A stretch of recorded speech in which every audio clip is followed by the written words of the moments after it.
ಸ್ವಾಮಿ ವಿವೇಕಾನಂದರ ಜನ್ಮದಿನದ ಸ್ಮರಣೆಗಾಗಿ ರಾಷ್ಟ್ರಾದ್ಯಂತ ಆಚರಿಸಲಾಗುತ್ತದೆ.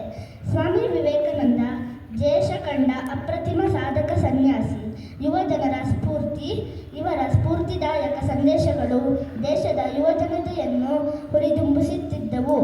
ಆಧ್ಯಾತ್ಮಿಕವಾಗಿ ಅತ್ಯಂತ ಕುತೂಹಲ ಹೊಂದಿದ್ದ ಇವರು ಮೂಢನಂಬಿಕೆ, ಭಯದ ಮಾತುಗಳನ್ನು ನಂಬಬಾರದು, ಪ್ರಾಣಿಗಳಿಗೆ ತೊಂದರೆ ಕೊಡಬಾರದು ಎಂಬ ನಿಲುವನ್ನು ಚಿಕ್ಕ ವಯಸ್ಸಿನಿಂದಲೇ ರೂಢಿಸಿಕೊಂಡಿದ್ದರು.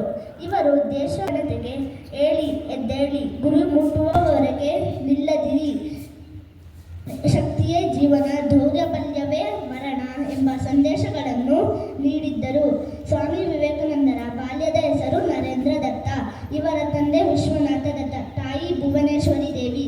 ಇವರ ಏಕಾಗ್ರತೆಯಿಂದ ಧ್ಯಾನ ಮಾಡುವ ಅಭ್ಯಾಸ ರೂಢಿಸಿಕೊಂಡಿದ್ದರು.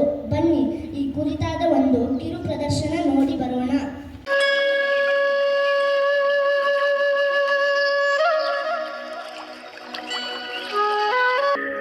ದೃಶ್ಯ 1. ನರೇಂದ್ರರು ಧ್ಯಾನ ಮಾಡುತ್ತಾ ಕುಳಿತಿದ್ದಾಗ ಅವರ ಸ್ನೇಹಿತರು ದೂರದಲ್ಲಿ ಆಟವಾಡಿಕೊಂಡಿದ್ದರು. ಆಗ ದೂರದಿಂದ ಹಾವೊಂದು ಸರಸರನೆ ಅವರ ಬಳಿಗೆ ಹರಿದು ಬರತೊಡಗಿತು.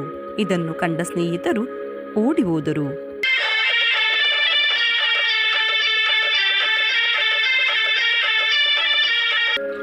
ಹಾವು ಹೊರಟು ಹೋದ ನಂತರ ಮರಳಿ ಬಂದ ಸ್ನೇಹಿತರು ಅವರನ್ನು ಮುಟ್ಟಿ ಎಚ್ಚರಿಸಿದರು.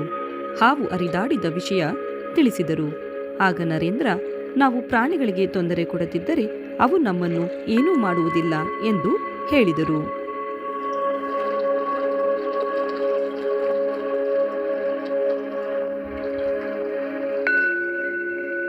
ದೃಶ್ಯ 2. ಒಮ್ಮೆ ನರೇಂದ್ರರು ತಮ್ಮ ಸ್ನೇಹಿತರ ಜೊತೆ ಆಟವಾಡುತ್ತಿದ್ದರು. ಅಲ್ಲಿ ಒಂದು ಮಾವಿನ ಮರ ಇತ್ತು. ಅಲ್ಲಿ ಕಣ್ಣಾಮುಚ್ಚಾಲೆ, ಮರಕೋತಿ ಆಟಗಳನ್ನು ಆಡುತ್ತಿದ್ದರು.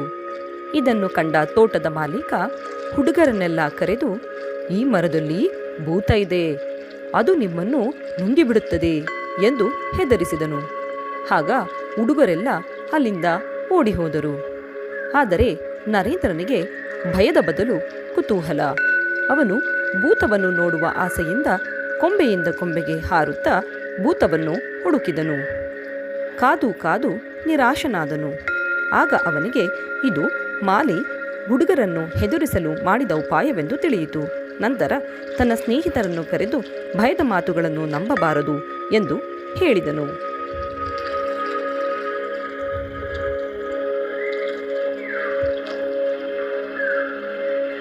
ದೃಶ್ಯ 3. ನರೇಂದ್ರರು ಬೆಳೆದು ದೊಡ್ಡವರಾದಾಗ ಅವರಿಗೆ ಆಧ್ಯಾತ್ಮದ ಬಗ್ಗೆ ಒಲವು ಹೆಚ್ಚಿತು. ಅವರು ತಮ್ಮ ಕೆಲವು ಕ್ಲಿಷ್ಟ ಪ್ರಶ್ನೆಗಳನ್ನು ಹಿಡಿದು ಗುರುಗಳ ಹುಡುಕಾಟ ಮಾಡಿದರು. ಅವರ ಪ್ರಶ್ನೆಗಳಿಗೆ ಸಮಾಧಾನಕರ ಉತ್ತರವನ್ನು ಶ್ರೀರಾಮಕೃಷ್ಣ ಪರಮಹಂಸರು ನೀಡಿದರು. ಅಂದಿನಿಂದ ನರೇಂದ್ರ ರಾಮಕೃಷ್ಣರಿಗೆ ಶಿಷ್ಯರಾದರು. ಶ್ರೀರಾಮಕೃಷ್ಣ ಪರಮಹಂಸರು ನರೇಂದ್ರರಿಗೆ ವಿವೇಕಾನಂದ ಎಂದು ನಾಮಕರಣ ಮಾಡಿದರು.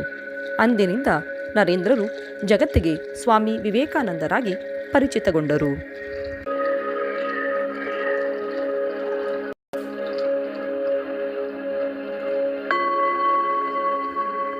ದೃಶ್ಯ 4. ಒಮ್ಮೆ ಸ್ವಾಮಿ ವಿವೇಕಾನಂದರು ಚಿಕಾಗೋದಲ್ಲಿ ನಡೆದ ಸಮ್ಮೇಳನದಲ್ಲಿ ಭಾಗವಹಿಸಲು ಅಮೆರಿಕಾಗೆ ಹೋಗಿದ್ದರು. ಅಲ್ಲಿ ಡಯರ್ಸನ್ ಎಂಬುವರ ಮನೆಯಲ್ಲಿ ಉಳಿದುಕೊಂಡಿದ್ದರು.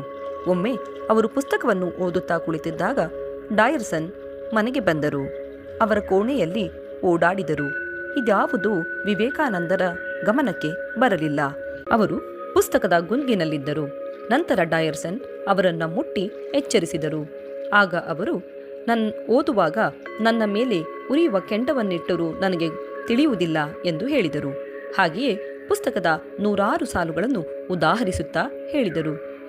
ಇದು ಹೇಗೆ ಸಾಧ್ಯ ಎಂದು ಡಯರ್ಸನ್ ಕೇಳಿದಾಗ, ಇದೆಲ್ಲ ಓದುವಾಗಿನ ಏಕಾಗ್ರತೆಯಿಂದ ಸಾಧ್ಯ ಎಂದು ಹೇಳಿದರು. ಹೀಗೆ ಸ್ವಾಮಿ ವಿವೇಕಾನಂದರು ಚಿಕಾಗೋದಲ್ಲಿ ನೀಡಿದ ಭಾಷಣವು ವಿಶ್ವದ ಜನತೆಯನ್ನ ಸೆಳೆದಿತ್ತು. ಹೀಗೆ ಸ್ವಾಮಿ ವಿವೇಕಾನಂದರು ಭಾರತದಲ್ಲಿ ಮಾತ್ರವಲ್ಲದೆ ವಿಶ್ವದಲ್ಲಿಯೂ ಪ್ರಖ್ಯಾತಿಯನ್ನ ಪಡೆದಿದ್ದ ವ್ಯಕ್ತಿಯಾಗಿದ್ದರು.